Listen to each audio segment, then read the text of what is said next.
Hello everybody, Adrian Plass here. Yes, and Bridget, hello. So it's if I'm right, it's number 163 in Sounding the Shadows. And as usual, our faithful supplier of significance in numbers has written to us to say 163 is the number of days following the first day of Passover used to calculate the date of the Jewish New Year, Rosh Hashanah. And actually, we've already got a couple of suggestions for next week. And they're to do with Jewish dates as They well. are, So we'll come use to those them next time. week. Yeah. Oh, So- gosh, I can't believe it's another week. I'm sure a lot of people are feeling like that. Maybe it's because the weather's all gone a bit odd in the UK. I mean, June was so beautiful. July is trundling past, a bit gloomy and I'm just pleased we're not in Italy or Spain or... I expect some people would love it. I personally, the thought of it being in those temperatures is just awful. So... Well, what have you been thinking about, Adrian? Well, actually, I remembered something because we've been talking a lot about truth and the reason things are falling apart and things. And I was thinking about a story I read a long time ago now, and I expect a lot of people will know this very well. It's by H.G. Wells, and it's called The Country of the Blind. Oh, it's a short story. It's a short story, and it's based on I suppose it was a sort of saying in the country of the blind, the one-eyed man is king. And we'll come back to that because that's one of the problems sometimes with what happens with groups, but we'll come back to that. But the story is about a mountaineer, and I've looked it up, I'm afraid. I wish I remembered. A man called Nunez, and he falls into a valley where there is a long-lost community who are all congenitally blind. Okay. So they can see nothing, but they've devised very clever ways of surviving. And Nunez... Oh, yes. Am I not right in thinking that their houses have no windows because they don't need them? No, yes, and I wonder how they have made the wooden houses. planks along the sides of paths to direct their direction. So they're all the same. They're all blind. They're all completely blind. And the Nunez obviously believes, as the saying says, that if you are able to see with one eye or two, that you're bound to be someone who will kind of take charge and become... someone who's looked up to. So automatically thinks he's superior. Yeah, thinks he's superior. Yeah. So, and he's very becomes very disillusioned because they say to him, "Well, we can do everything. We've sorted everything out. And anyway, we don't know what you're talking about." And I remember, for instance, he says, "Well, I can see," and he names one of the people walking towards that building, and they and he says, and now he's going in the door, and they they're say, impressed at this point, are they? No, not really. Oh, not really. They're very sceptical, and then they say, well, he says, he's gone in the door now, and they say, what's he doing now? And of course he has to say, well, I don't know, because I can't see, and as they don't know what seeing means anyway, they just think, oh, God, the man is obsessed. And he continues to try to convince them and fails completely. He falls in love, tries to run off or tries to marry one of the women. And they say he has to have his eyes removed if he wants to marry the woman, because they say he's so obsessed with this seeing thing, which they don't believe in anyway. And he nearly agrees to it. In the end, he runs away with the woman he loves up the mountain, and a very convenient avalanche or something, I can't remember quite what, comes and kills everybody in the valley. Right, so, and the point is, Adrian. Well, the point is precisely, but what it says that it is possible that if one person appears to have vision or sight or something that nobody else does, you might assume that you be the right person to be in charge. Well, the interesting thing about that is they well, I was just going to say, which sounds even sillier, they see through it. Well, obviously they don't see through it. No, but I wasn't. Yeah. But I mean that they are not impressed. No. The problem is that so often we are. And in a way, it's such a different story, but in a way, it takes us to The Emperor's New Clothes, doesn't it? That's right, yeah. Where And I mean, that's an extraordinary story as well. I'm not sure it's quite the same, but it's the same in one respect, which I'll just mention in a moment. Well, why don't you mention it now? Well, only that And then I'll... that both of the stories, the King's New Clothes or Emperor's New Clothes, is about the ruler riding naked through the town. Yeah. Having been told he's actually wearing wonderful, superb clothing, and because everyone wants to be in his good books, they shout and cheer. But one small boy says he's not got anything on. Yeah. And the thing they have in common is the truth. The truth, in the first place, about being able to see, or in this case, saying things that are obviously true. The truth is by no means invariably welcome. No. It can be annoying, and it can even be quite a threat to personal peace sometimes, I think. Yes. I mean, I suppose especially with the Emperor's New Clothes, the thing is, it would have been almost... I mean, we talk about inconvenient truth, don't we? And the embarrassment for absolutely everybody who's gone along with something simply because they don't want to be the only ones who don't fit and don't agree. Yeah, quite. So for them, suddenly to have that shown up as being a sham, a lie, a stupidity, must have been horrendous, really. So I'm quite sure a lot of the people there would have preferred the little boy not to have seen how he's seen. That's right. And of course, if you take Jesus saying, unless you become like a little child, unless you look with a child's eyes to see what you see, then you will be taken in by idiocy, by people who appear to be superior and appear to have everything. Well, that's right. Yeah, and actually, in the case of the Emperor's New Clothes, you might get attacked with spears by his soldiers, who might want to impale you because you've revealed the secret. But yeah, I mean, when someone appears, as you say, with a vision that's really strong and clear and attractive and powerfully expressed or said, and we know this is a temptation because we meet it in people, have done for years. It's just to let their vision be your vision, to say to yourself, well, they seem very certain, so they seem to be able to see something that I can't see, so therefore the problem must be with me, because clearly I'm blind and, like a mole, I can't really see much at all. That's right. But even if it isn't, perhaps people feel, well, we'll go along with it, because at least he knows what he's doing. At least he seems to see the truth. And maybe one day we'll be the same. And there might be a few nagging doubts. But their certainty can be very reassuring, can't it? That person who claims the vision can be very reassuring. Yeah. Especially, actually, I mean, we spent some time in Hungary and met somebody, didn't we, who'd come through the Nazi regime in Hungary at the end of the war, and where lies were told left, right and centre, to be succeeded by the communists, where another whole set of lies were told.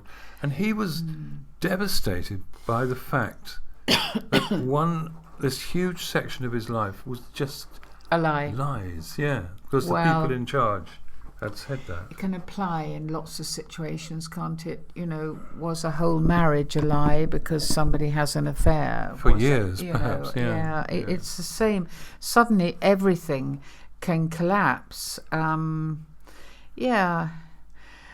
said that, we seem to be in a situation, don't we, at the moment, where it's really important that we look clearly at why we do allow sorry, I've got a little bit of cough, as to why we do join the group. We do, even if we've got nagging doubts, we think, well, it must be us. Well, isn't because that everybody reason we else just said seems that? to be.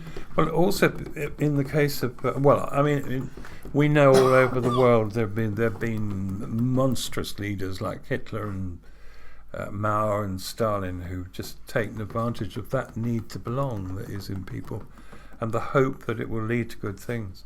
When they say, I'm the only one who sees with perfect vision, you keep that in your mind and turn a blind eye to things that trouble you, or you'll lose all the rest. Yeah. But it does happen in belief structures, and sadly, and we've been getting a bit down about this. Well, and we're not the only ones. We keep No, meeting we're people who are really sad, I think, that all over the world there are cracks appearing in the structure of faith where one person has claimed to have a direct line to God, and the rest of us who are not sure we have think, well, they must therefore be almost God themselves because they're so close to God. And sadly, there seems to be so much of it, doesn't there? It's heartbreaking because of all the people who put their faith in that. Thousands of people. All over the world in different organisations. And I know a lot of people here, people listen to us in Australia, they'll know some of the leaders there, the Christian leaders in America. I think we both need something to deal with our cops. In America, the same. In the UK at the moment, there are big problems. And always it's that somebody appeared so charismatic and so close to God. Well, they were. So. I know. One of the problems with Christianity, of course, is that it's not an exact science. It's not a science at all. It's a relationship. And we all know what relationships are, for goodness sake. They're difficult to handle sometimes. We don't understand them. No, but I mean, that relationship with God, you can use the mantras that pertain to the Christian faith, and it sounds fine. And then someone says, I'm actually living that. And people think, wow, here's someone who's actually kind of cracked it. And if we just ally ourselves with that, maybe it will lead us to that as well. Yeah, and because so much of the Christian message, well, actually the message, quite a lot of faiths, is that love and justice are so important, and that justice needs to be underpinned by love. You don't want to be a critical, miserable person who's trying to pull down somebody. So you kind of put that aside. But actually, the fact is that Jesus did get extremely angry. There's only a few areas he got angry about. He got angry when leaders were not looking after the people they're supposed to be leading. They're not shepherding. They're not caring. They've set themselves apart and they don't really care. Usually inflicting harsh rules on people. Absolutely. Who the have little nothing, ones, the ones who he said, he does use very strong language, but we tend to maybe not rock the boat enough, maybe, do you think? I don't know. I that may be true. I think being the small boy who shouts out, the king's not wearing clothes, is a very challenging thing to do if you're in a community that is committed to saying unless you are a very small child, in which case it comes quite naturally, really. Yeah. I can think of many situations where I wish our children, when they were young, hadn't been quite so observant and honest, if you like. Yeah, sort of shut their mouths sometimes. Yes, hushing them behind pillars. Yes. And I suppose, I was trying to think what the central issue is. One of the things that before that we have to say is that there are some wonderful leaders who really do follow Jesus instead of trying to lead him. Yeah. And those are people who live as servants, which is the calling of Jesus to anyone who is poor, not just in terms of lifestyle or food, but in spirit or anything else that really needs real care. But those others, the ones who have somehow shot ahead of who they are, they might preach a storm. They might preach a fantastic message and be very good at it. But secretly, maybe they're reduced to a point where the technique has replaced, authenticity or or real passion for the things that they talking about. I mean, I know that there will be lots of people listening who think, well, I can think of some wonderful people who are not like that. People who care for their flock, who see their role as being a shepherd, who see their role as making sure they go after the one of the 100 that's got lost and tangled up somewhere and bring them back. The people who go lots of extra miles. It's just as you say, when you lose that connection, that the relationship you have with your flock, if you like, is the relationship that Jesus wants you to have, and you lose that, and you start trotting around thinking you're wearing wonderful clothes when in actual fact, in a sense, you're naked. You haven't got anything. You've been fooled. People don't want to lose what you've offered them by telling the truth, which of course you inconvenient truth. Absolutely. But it's not easy, and I can think of times, Adrian, quite definitely, when I have blocked my own sight by thinking, well, I know I'm hearing things about this person that are not good, but I'm not going to listen to that. I'm not going to allow that into my mind. So I'm not going to allow it into my vision because I don't want it. No. Because we are celebrity culture. We want people to look good and sound great. I don't know. I don't think I'm brave enough, and I know some brave people. I've done this. I mean, when I was younger, certainly, I pronounced things that were beyond my understanding or my actual experience, and I really regret. I can think of times when I said things, and I wanted to say it because it made me feel stronger, not because it actually helped other people. I mean, I think what we're talking about as well is protection for leaders, is a strong group of people who, and it's often family, Do you remember ages ago we were talking about Moses and how Jethro comes along and looks at what he's doing, and Moses, I don't think is doing anything wrong, but has convinced himself he needs to be doing all of it. Yeah, that's and right. Jethro comes along and says, don't be so daft. He's family. He can say these things. And sometimes maybe we've got it wrong by allowing people who have power to become isolated and therefore be in danger of all sorts of stupid things. Things do motor along into the wrong place very easily, don't they? They do. And I was thinking this week, listening to the politicians as usual, usually watch the Sunday morning programme, and members of both the main parties. It's interesting. They say a lot about the fact that both of them say we need to improve the economy and make sure that the future is better for people, and that's our priority. And the interviewer will say, well, at the moment there are people in this situation, and then in this situation, what happens to them? And they say, well, it will get better when we've improved the... And I think of Jesus, and I think the big picture for him, obviously, the main task, sadly, was to go to the cross. But he was constantly distracted by people all the time, stopping to make sure that the people who came along who had need were helped. And I think we've said before, haven't we, about when we worked with kids in care that... Well, yes. I mean, I know we met one particular person who got quite angry with us because we were not political enough, and because we were obsessing about the day-to-day living of the kids. And at the time, I expect I smugly thought, well, a little bit, you're wrong, we're right. I wouldn't say that now. I would say you need both. And yes, we need the visions for the future. Of course, yeah. But we also need that to be balanced by a respect for people who are working on the ground in all ways. That you don't... But it happens. It just happens. People lose that link. And that's what we've come back to talking about, isn't it? Where the link is lost between...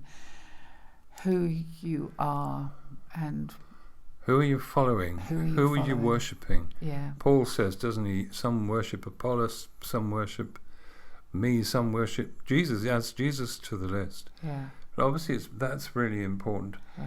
I was trying to think of the things that could make a difference, and it is things like when you're on the point of turning a blind eye to something that is really important, saying, no, I'm going to open my eyes and I'm going to look at this.